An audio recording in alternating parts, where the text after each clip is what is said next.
In the gleaming towers of Chicago's financial district, prejudice wears a designer suit and discrimination hides behind corner offices. For Marcus Johnson, every smirk, every backhanded compliment from his boss, Richard Sterling, is another note in his silent ledger.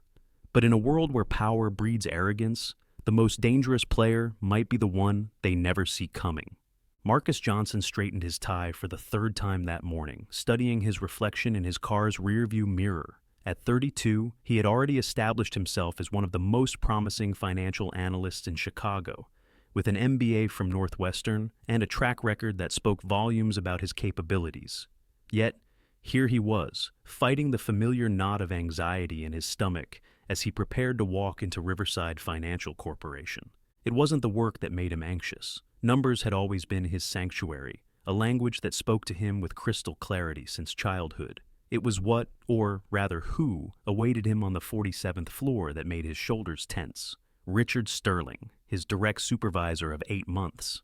The autumn wind whipped around the skyscraper as Marcus made his way through the revolving doors, nodding to the security guard, who had long since memorized his face. In the elevator, he checked his watch. 7:45 a.m. 15 minutes early, as usual. His mother had drilled that habit into him from an early age.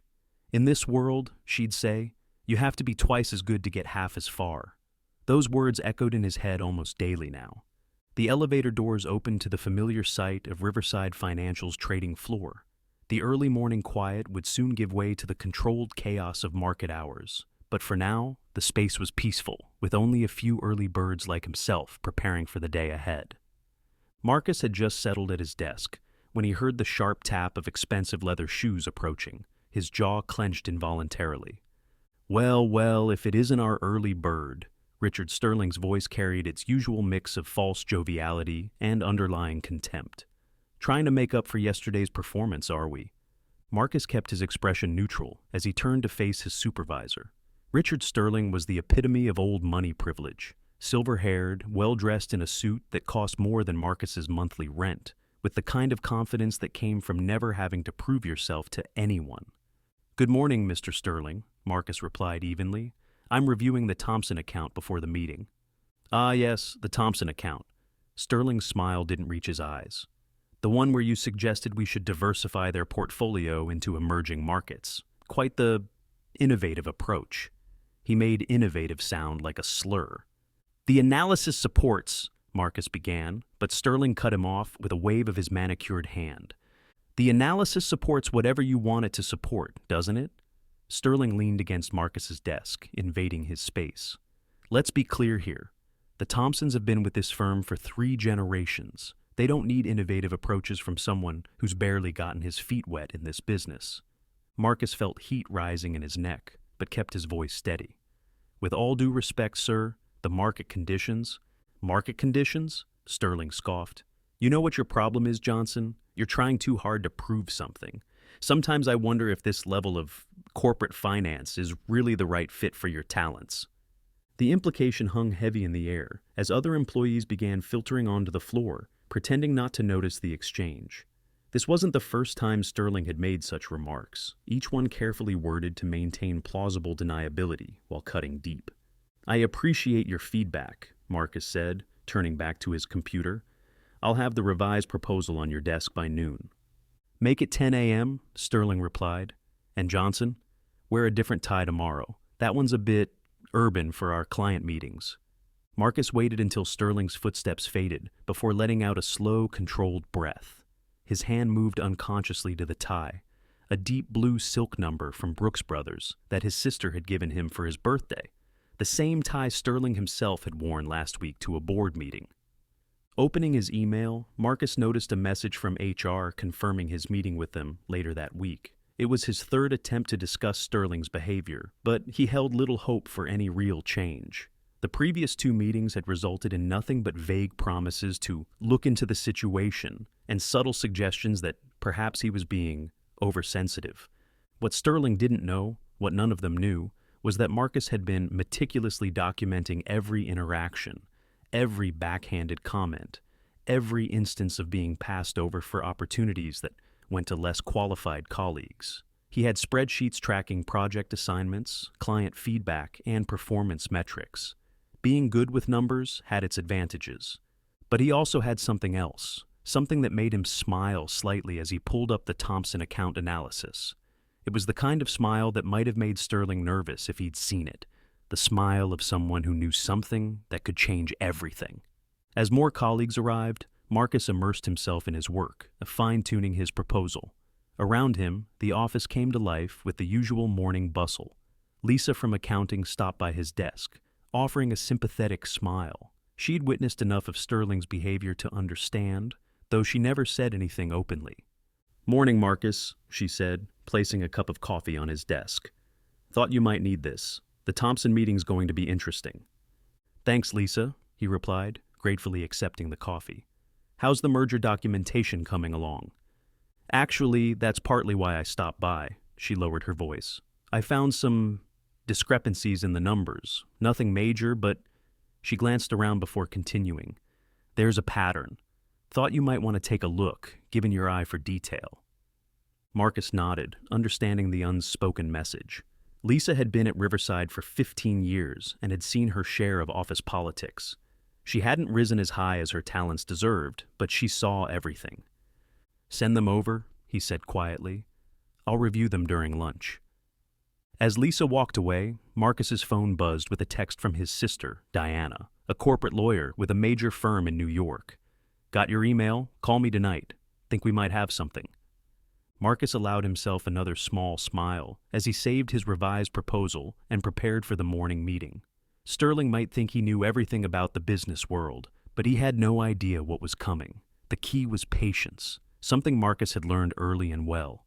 The morning crawled by with the usual parade of meetings, client calls, and Sterling's not-so-subtle jabs.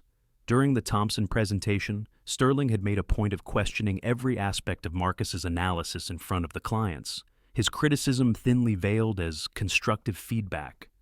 What Marcus's enthusiastic approach fails to consider, Sterling had said, emphasizing enthusiastic as if it were a character flaw, is the traditional values our firm was built upon. Sometimes newer perspectives need to be tempered with experience and wisdom. The Thompsons, father and son, had exchanged glances during this exchange. Marcus had noticed something in the younger Thompson's expression, a slight frown that suggested he wasn't entirely convinced by Sterling's dismissal. After the meeting, as Marcus gathered his materials, James Thompson Jr. had lingered behind. "Mr. Johnson," he said quietly, "I'd like to hear more about your emerging market strategy. Perhaps we could discuss it over lunch sometime next week." Before Marcus could respond, Sterling had materialized beside them, smoothly inserting himself into the conversation. "James, my boy, why don't we discuss all the options over golf this weekend? Bring your father along. We can make it a proper strategy session." The rest of the day passed in a blur of spreadsheets and subtle slights. Sterling had accidentally left Marcus off the email chain for an important client meeting, then publicly berated him for not being prepared when he showed up. It was a familiar dance by now, one that Sterling had choreographed carefully over months. As the office emptied for the day, Marcus stayed behind, as he often did. Sterling viewed it as another opportunity to comment on his trying too hard, but tonight Marcus had other reasons for burning the midnight oil. Lisa's merger documents had revealed exactly what he'd suspected, a pattern that, combined with his other evidence, painted a very interesting picture. His phone buzzed again. Diana was calling. "Tell me you're alone," she said when he answered. "Just me and the cleaning crew," Marcus replied, watching the elderly janitor, Mr. Washington, empty the trash bins. The old man gave him a friendly wave. They'd shared many late-night conversations over the months. "Good," Diana said. "Because what I found in those documents you sent, Marcus, this is bigger than Sterling's discrimination. Much bigger. Have you looked at the ownership patterns of those shell companies mentioned in the merger documents?" Marcus opened his laptop, pulling up the files he'd been reviewing. "I started to, but some of the connections weren't clear." "Because you're not seeing the whole picture. Remember Dad's old saying about following the money? Well, I followed it, and guess where it led?" As Diana laid out her findings, Marcus's eyes widened. He began taking notes, his hand moving quickly across the paper. "Are you sure about this?" he asked finally. "Absolutely sure. The question is, what do you want to do with it?" Marcus looked out the window at the Chicago skyline, lights twinkling in the darkness. I need to think about it. This changes everything. Just be careful, Diana warned. People like Sterling, they're not used to losing. And when they do... I know, Marcus said, thinking of their father's experience decades ago. Trust me, I know exactly what I'm dealing with. After hanging up, Marcus sat in the darkened office reviewing his notes. Tomorrow would be another day of Sterling's subtle harassment, another day of proving himself twice over, another day of carefully documented interactions. But now, the end was in sight. Mr. Washington approached his desk, emptying the last trash bin. Still working hard, Mr. Johnson? Just finishing up some research, Mr. Washington, Marcus replied with a genuine smile. You remind me of myself, back in the day, the old man said, leaning on his broom. Always staying late, always doing more than asked. My daddy used to tell me, son, sometimes you gotta let them think they're winning right up until the moment they lose. Marcus looked at the janitor with new interest. Sounds like your father was a wise man. That he was, Mr. Washington chuckled. That he was. You know, I've been cleaning offices in this building for 30 years, seen all kinds come and go. The Sterling types, they never look at me, never see me, but I see them, see everything. He reached into his cart and pulled out a worn leather notebook. Might be some things in here you'd find interesting. Names, dates, conversations heard when people thought nobody was listening. Been keeping track, just in case somebody someday might need to know. Marcus stared at the notebook, understanding dawning in his eyes. Mr. Washington, I don't know what to say. Don't say anything, the old man smiled, sliding the notebook across the desk. Just make it count. As Mr. Washington shuffled away with his cart, Marcus opened the notebook and began to read. With each page, his understanding of Sterling and Riverside Financial deepened. The truth was even more complex than he'd imagined, and the stakes were higher than he'd realized. Tomorrow Sterling would arrive at 8:30 a.m. sharp, as he always did. He would make his usual comments, display his usual prejudices, wield his usual power. But for the first time since Marcus had started at Riverside Financial, he felt truly confident about the future. He carefully placed Mr. Washington's notebook in his briefcase alongside his own documentation. The pieces were falling into place, but timing would be crucial. Sterling had spent years building his position of power, cultivating his network of influence, perfecting his method of keeping others down while maintaining a veneer of respectability. Marcus's phone buzzed with another text from Diana. Documents are ready when you are, but remember, we only get one shot at this. One shot was all he needed. Years of being underestimated, of being forced to work twice as hard, of watching Sterling's casual cruelty masked as corporate culture. It had all led to this moment. But unlike Sterling, Marcus had learned to see everyone, to value every piece of information, to understand that true power often lay in unexpected places. He began gathering his things, mind already mapping out the next steps. The Thompson account, Lisa's merger documents, Mr. Washington's notebook, Diana's legal research. Each piece was a thread in a tapestry that, when fully revealed, would change everything at Riverside Financial. As he walked to the elevator, Marcus passed Sterling's office. Through the glass, he could see his boss's desk calendar, already marked with next week's golf game with the Thompsons. Sterling's world was one of exclusive clubs, old boys networks, and carefully maintained hierarchies. He would never expect his carefully constructed reality to be dismantled by the very people he'd spent his career overlooking and underestimating. Marcus stepped into the elevator, adjusting his tie, the same one Sterling had criticized that morning. Tomorrow, he would wear it again, and the day after that. Sometimes the smallest acts of defiance were the sweetest. The truth was coming, and with it, justice. But first, there were more pieces to gather, more evidence to compile, more allies to cultivate. Sterling's day of reckoning was approaching, but like all things worth doing, it had to be handled perfectly. As Marcus drove home that night, he thought about Mr. Washington's words. Sometimes you gotta let them think they're winning, right up until the moment they lose. Tomorrow would be another day of playing his role, of enduring Sterling's behavior, of appearing to accept his place in the hierarchy. But now, every slight, every dismissal, every condescending remark would fuel what was coming. The Chicago night spread out before him, a tapestry of lights and shadows.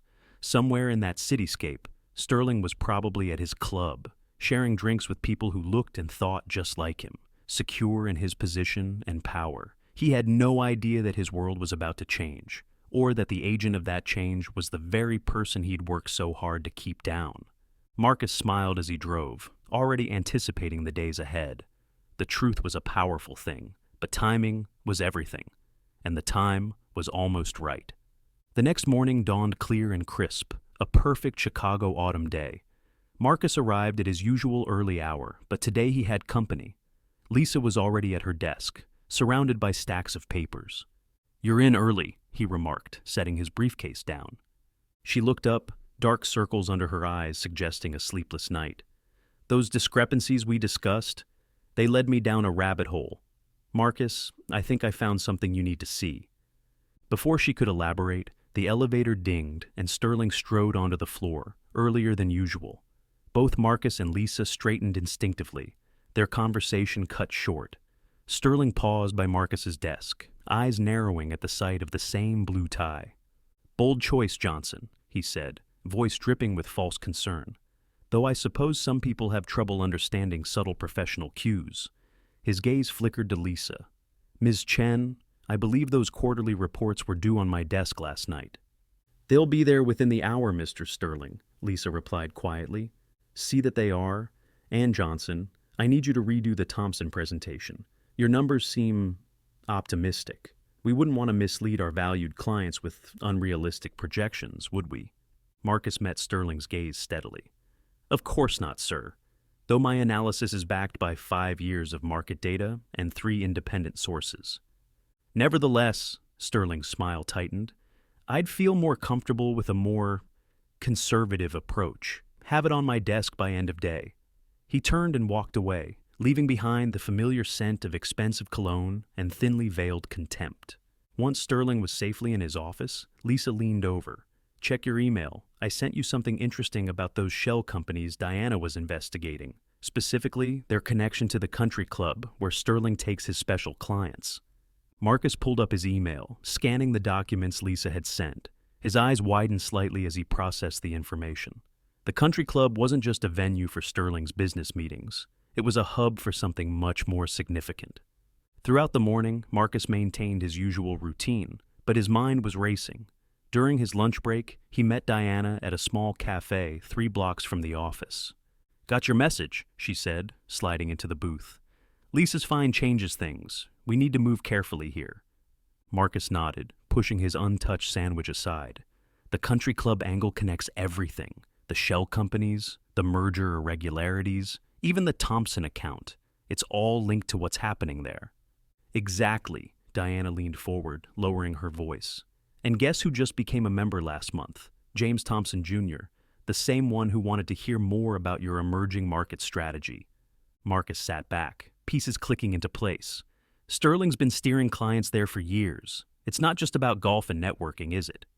"Not even close." Diana pulled out her tablet, showing him a series of documents. "The club is the perfect cover for what's really going on. Private meetings, exclusive membership, no outsiders. It's ideal for keeping certain activities off the books." As they discussed the implications, Marcus's phone buzzed with a text from Mr. Washington. "Check the notebook. April 15th, 2023. Sterling had visitors that night. Late visitors." Back at the office, Marcus discreetly reviewed the relevant pages in Mr. Washington's notebook. The janitor's neat handwriting detailed a late-night meeting between Sterling and several men, including names that appeared in the merger documents. The conversation he'd overheard, scribbled in careful detail, made Marcus's pulse quicken. The afternoon brought another confrontation with Sterling, this time over a junior analyst Marcus had been mentoring, a young black woman named Tamika, who showed exceptional promise. "I'm concerned about your time management, Johnson," Sterling said, cornering him by the break room. "Spending so much time with junior staff. It's admirable, but perhaps misguided. Some people just aren't cut out for the more complex aspects of our business." Marcus felt his jaw tighten but kept his voice level. "Tamika has a double major from Penn and the highest analytical scores we've seen in 3 years. Yes, Sterling waved dismissively. Very impressive on paper. But this business is about more than just numbers. It's about understanding our clients, their needs, their comfort levels. The implication was clear, and it took all of Marcus's self-control not to react. Instead, he simply nodded and returned to his desk, adding the interaction to his growing documentation. Later that afternoon, James Thompson Jr. called the office, specifically asking for Marcus. Sterling intercepted the call, but not before Thompson made it clear he wanted Marcus involved in their upcoming strategy meeting. "Perhaps we should discuss your approach to client relationships," Sterling said afterward, looming over Marcus's desk. "There seems to be some confusion about proper channels of communication." "No confusion, sir," Marcus replied calmly. "Just responding to client requests." Sterling's face darkened momentarily before he recovered his usual smooth expression. "We'll continue this discussion tomorrow. And Johnson, do something about that tie. Final warning." As Sterling walked away, Marcus received another email from Lisa. This one contained records of Sterling's recent country club expenses, and the names of those he'd entertained there. Among them was a familiar name, one that connected directly to the merger irregularities they had discovered. Marcus forwarded the information to Diana, then began preparing for the next day. Everything was accelerating now, pieces falling into place faster than anticipated. Sterling's increasing aggression suggested he might be feeling pressure from somewhere else, pressure that could make him careless. The office gradually emptied as evening approached, but Marcus remained at his desk, apparently working on the revised Thompson presentation. In reality, he was compiling everything they'd gathered: Lisa's financial records, Mr. Washington's observations, Diana's legal research, and his own detailed documentation of Sterling's discrimination. His phone buzzed with a message from an unknown number. "Meeting tomorrow, 2 p.m., bring everything, Federal Plaza." The source was clear enough. Diana's contacts had been busy. As Marcus finally prepared to leave for the night, he heard voices from Sterling's office. Pausing by the water cooler, he could make out Sterling's angry tone. "I don't care what Thompson Jr. wants. Keep him away from Johnson. The last thing we need is some diversity hire poking around in... Just handle it." Marcus smiled slightly as he gathered his things. Sterling's world was beginning to crack, though he didn't know it yet.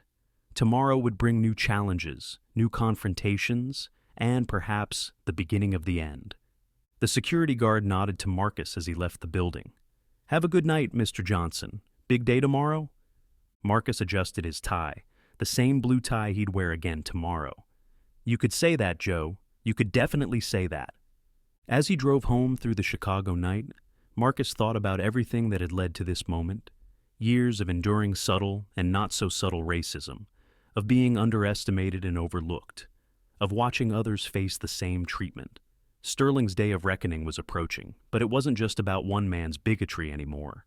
The truth they'd uncovered went far beyond workplace discrimination. Tomorrow would be interesting indeed. But for now, Marcus had preparations to make and one final piece of evidence to review.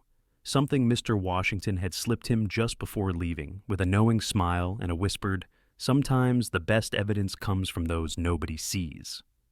The next morning, Marcus arrived wearing not only the same blue tie, but also a sense of quiet confidence that made Sterling's eyes narrow suspiciously.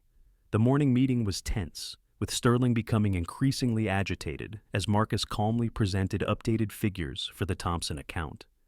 "These projections," Sterling interrupted, his voice sharp, "they're still too aggressive. Johnson, we've discussed this.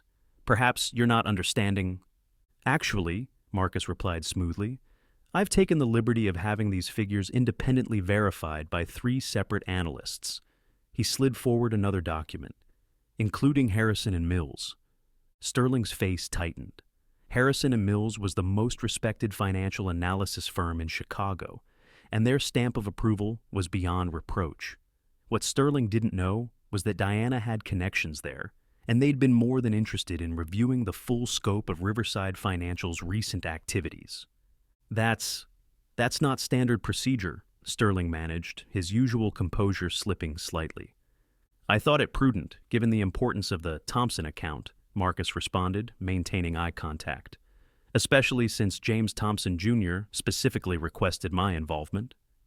The meeting continued with Sterling growing visibly more uncomfortable. As other team members filed out afterward, Lisa caught Marcus's eye and gave a slight nod. Phase 1 was complete. By noon, word had spread through the office about the Harrison and Mills verification. Sterling had been locked in his office for hours, making heated phone calls. Through the glass walls, Marcus could see him pacing, his face growing redder with each passing hour.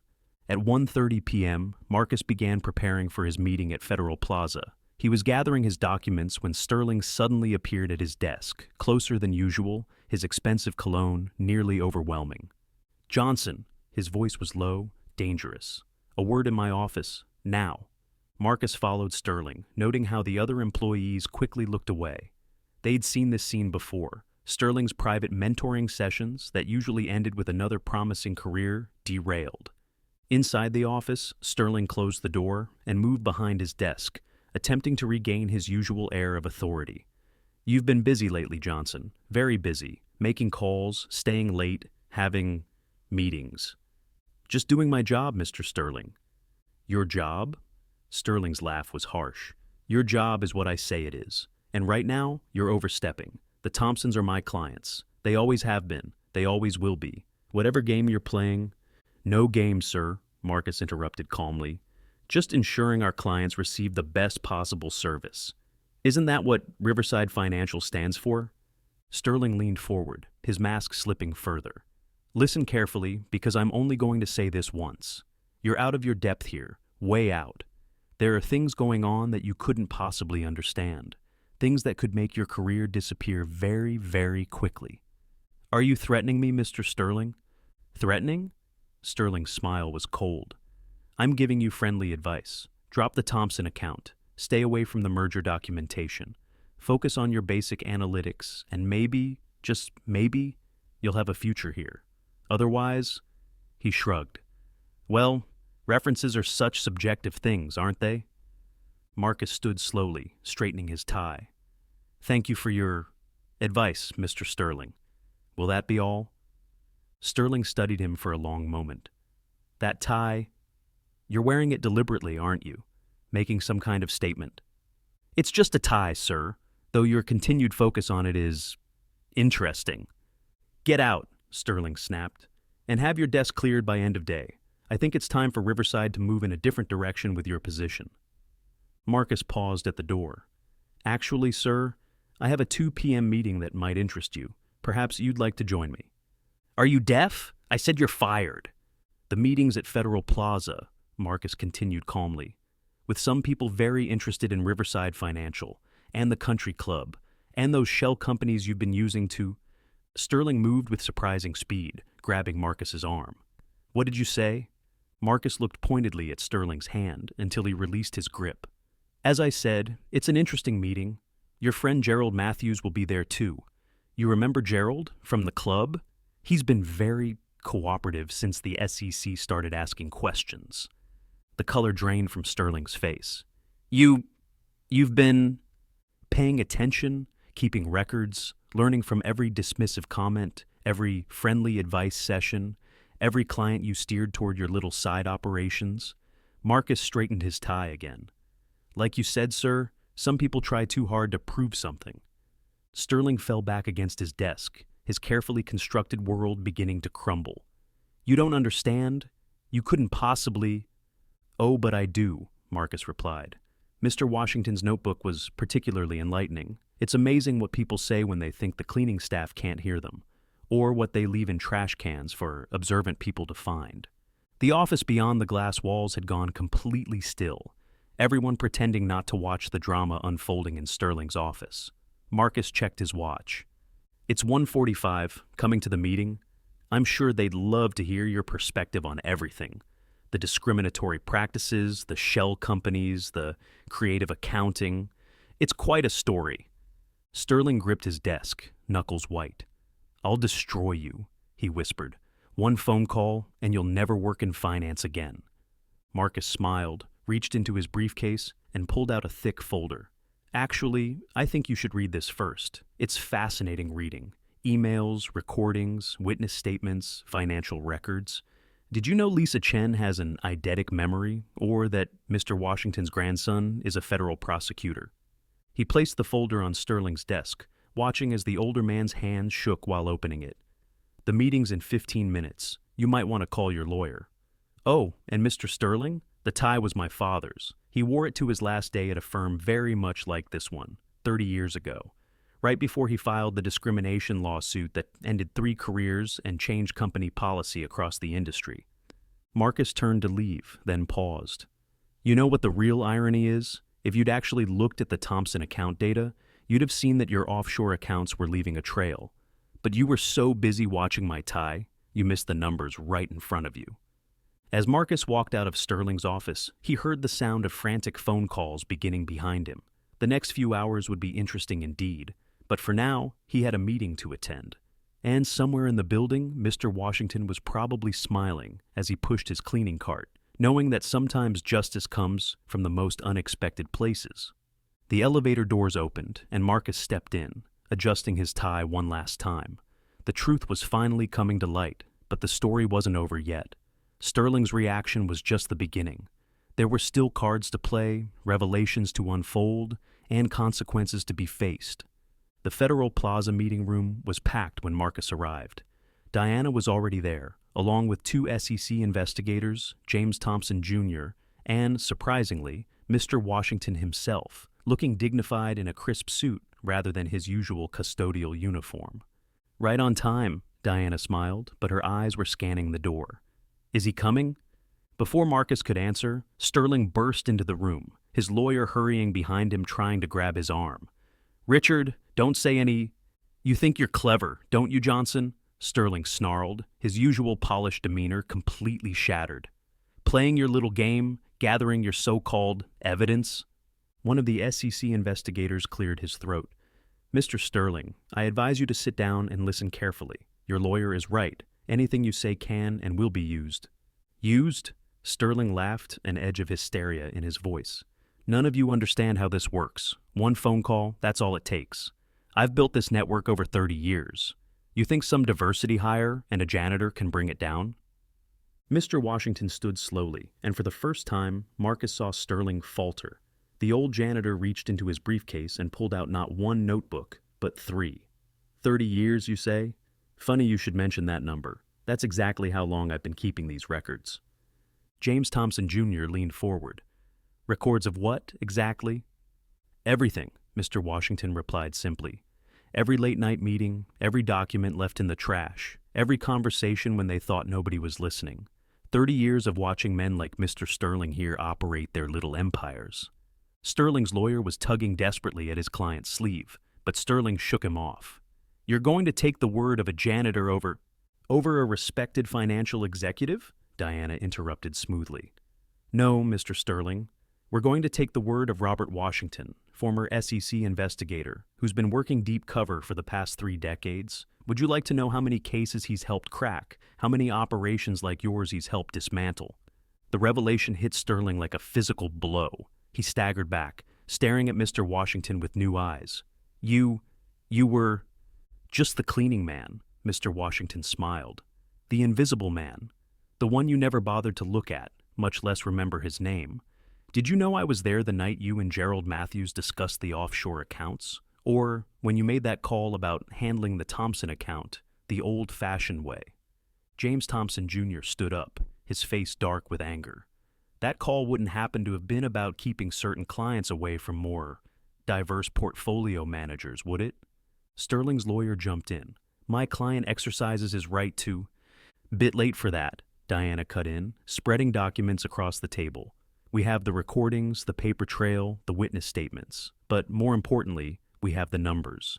Marcus, would you like to explain what you found in those account transfers?" Marcus stepped forward, pulling up a series of spreadsheets on the room's display screen. "It's actually quite elegant in a twisted way. The country club wasn't just for golf and networking, it was the perfect cover for coordinating the whole operation. Each membership, each guest fee, each supposedly ordinary transaction was part of a much larger pattern." He began walking them through the data, showing how Sterling and his associates had been using the club to orchestrate a complex web of financial manipulation. The discriminatory practices were just the surface. Beneath lay a years-long scheme of fraud, insider trading, and money laundering. "And this," Marcus highlighted a particular set of numbers, is where it all connects to the Thompson account. Mr. Sterling wasn't just trying to keep me away from the account because of my race, though that was part of it. He was trying to prevent anyone from looking too closely at the underlying patterns. Sterling had sunk into a chair, his face ashen. His lawyer was frantically scribbling notes, but the SEC investigators were already pulling out additional documents. Warrants, Marcus realized. "Mr. Sterling," one of them said, "I suggest you come with us. We have some questions about certain transactions at your club, and your associates, several of whom are being interviewed at this moment in other locations, seem very interested in discussing cooperation agreements." As Sterling was led from the room, he turned back one last time, his eyes fixed on Marcus's tie, then moved to Mr. Washington, and finally to his own reflection in the window, a man seeing himself clearly for the first time in years. Lisa was waiting outside the Federal Plaza when they emerged hours later. "Well?" Marcus smiled. "Sterling's been suspended pending investigation. The board is calling an emergency meeting tonight, and—" He glanced at James Thompson, Jr., who was deep in conversation with Diana. "It looks like Riverside Financial is about to undergo some significant changes in management." "Good," Lisa nodded firmly. "It's been a long time coming." Mr. Washington, or rather, Agent Washington, joined them, still looking unusual in his suit. "Not just Sterling," he said quietly. "This is going to ripple through half the financial district. 30 years of records, connecting a lot of dots that needed connecting." Marcus's phone buzzed. A news alert. The story was already breaking, though the details were still vague. Sterling's name was mentioned, along with several other prominent figures in Chicago's financial world. But the story wasn't over. In fact, in many ways, it was just beginning. The real impact of their revelations would take time to unfold, and there would undoubtedly be resistance from those who benefited from the old system. As they stood there on the Federal Plaza steps, watching the sun set over Chicago's skyline, Marcus felt a mix of emotions. Satisfaction, certainly, but also a weighty sense of responsibility. They had exposed one instance of corruption and discrimination, but there was still so much work to be done. His phone buzzed again, this time a message from Tamika, the junior analyst. "Just heard about Sterling. Is it true? Are things really going to change?" Marcus looked at Lisa, at Mr. Washington, at his sister deep in conversation with James Thompson, Jr., at the SEC investigators still piecing together the extent of Sterling's network. Change was coming, but it would take vigilance, dedication, and the courage to keep pushing forward. He straightened his tie, his father's tie, and began composing his response to Tamika. The story wasn't over, not by a long shot, but maybe, just maybe, they'd written an important new chapter. Behind them, the Federal Plaza building stood tall against the darkening sky, its windows reflecting the last rays of sunlight. Somewhere inside, Richard Sterling was beginning to understand just how completely his world had changed. But more importantly, somewhere in offices across the city, others like him were starting to realize that their time of unchecked power was coming to an end. The truth, as they say, has a way of coming to light. Sometimes it just needs a little help from those who know how to watch, wait, and keep meticulous records, whether in a financial analyst's spreadsheets or a janitor's notebook. 1 month later, Marcus sat in his new office on the 47th floor of Riverside Financial, the same blue tie perfectly knotted at his throat. The view had changed, but more importantly, the atmosphere in the building had transformed. Sterling's arrest had triggered a domino effect throughout Chicago's financial district. The federal investigation had expanded to include 12 other major firms, all connected through the country club network. The morning papers were still running stories about new indictments, and the industry was undergoing a long overdue reckoning. A knock at his door drew his attention. Tamika stood there, holding a stack of reports. "The new diversity initiative proposals are ready for review, Mr. Johnson." "Just Marcus," he reminded her with a smile. "And come in. We should discuss your ideas for the mentorship program." As acting head of investment strategy, a position James Thompson, Jr. had insisted on creating, Marcus had made structural changes his first priority. The old guard of the board had been replaced, with Lisa now serving as chief compliance officer, and Mr. Washington, though officially retired from his undercover work, serving as a special advisor on corporate culture. "Have you seen this morning's numbers?" Tamika asked, pulling up the latest performance metrics. The Thompson portfolio's emerging market strategy is outperforming projections by 12%. Marcus nodded, remembering Sterling's dismissal of those same projections just weeks ago. The former executive was now facing multiple federal charges, his carefully constructed network crumbling as former associates rushed to make deals with prosecutors. Diana appeared in the doorway. "Ready for the press conference?" Marcus checked his watch. In 10 minutes, Riverside Financial would announce its new corporate governance structure and comprehensive anti-discrimination policies. The changes weren't just cosmetic. They came with real teeth and independent oversight. "Almost," he replied, straightening his father's tie. "Just reviewing the final numbers with our rising star here." As they walked to the conference room, they passed Sterling's old office, now converted into a collaborative workspace for junior analysts. The glass walls that had once displayed Sterling's power now let in light for everyone. Mr. Washington was waiting by the elevator, still preferring his janitor's uniform, despite his new advisory role. "Big day," he said with a knowing smile. "Your father would be proud." Marcus touched his tie, thinking of his father's own battles 3 decades ago. He always said change doesn't come from waiting for it. It comes from documenting everything and being ready when the moment arrives. The conference room was packed with reporters, employees, and industry observers. As Marcus took his place at the podium, he saw faces that would have been rare in this room just a month ago, young, diverse, eager for change. Among them sat some of Sterling's former allies, now uncomfortably aware that their world had shifted. 30 years ago, Marcus began, my father wore this tie to fight for change in this industry. Today we're not just changing policies or practices. We're changing the culture that allowed discrimination and corruption to flourish in the shadows. He outlined the new initiatives, the compliance measures, the mentorship programs, but more importantly, he announced the creation of an industry-wide whistleblower support system, ensuring that future truth-tellers would have protection and resources. After the press conference, James Thompson Jr. approached with a smile. "My father just called. The old guard at the club is in a panic. Seems they're worried about what other evidence might be out there." "There's always evidence," Mr. Washington said quietly. "Always someone watching, recording, remembering. The trick is making sure those people know they're not alone." Later that evening, as the office emptied, Marcus found himself standing by his window, looking out at the city lights. His phone buzzed with a news alert. Sterling had taken a plea deal, agreeing to testify against bigger players in the network. The system that had protected men like him for so long was unraveling thread by thread. Lisa appeared with 2 cups of coffee. "Just like old times," she said, "though the view's better up here." "The view's better for everyone now," Marcus replied, thinking of Tamika and the other young professionals finally getting their fair chance. His father's tie caught the light as he turned. It was just a piece of cloth, but it had become something more, a symbol of patience, persistence, and the power of truth to eventually overcome prejudice. The story of Sterling's downfall would be told in business schools and boardrooms for years to come.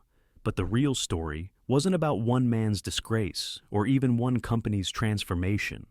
It was about the quiet warriors, the analysts who kept their spreadsheets, the employees who documented every slight, the janitors who watched and remembered, all waiting for the right moment to bring truth to light. As Marcus gathered his things to leave, he passed the new mission statement mounted in the lobby. Success is built on integrity, diversity, and truth.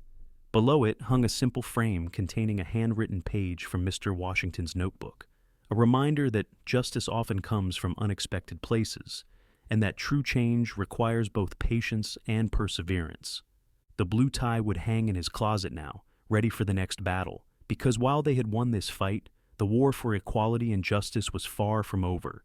But they had shown that change was possible, that truth could prevail, and that sometimes the most powerful weapon against prejudice was simply paying attention and keeping records.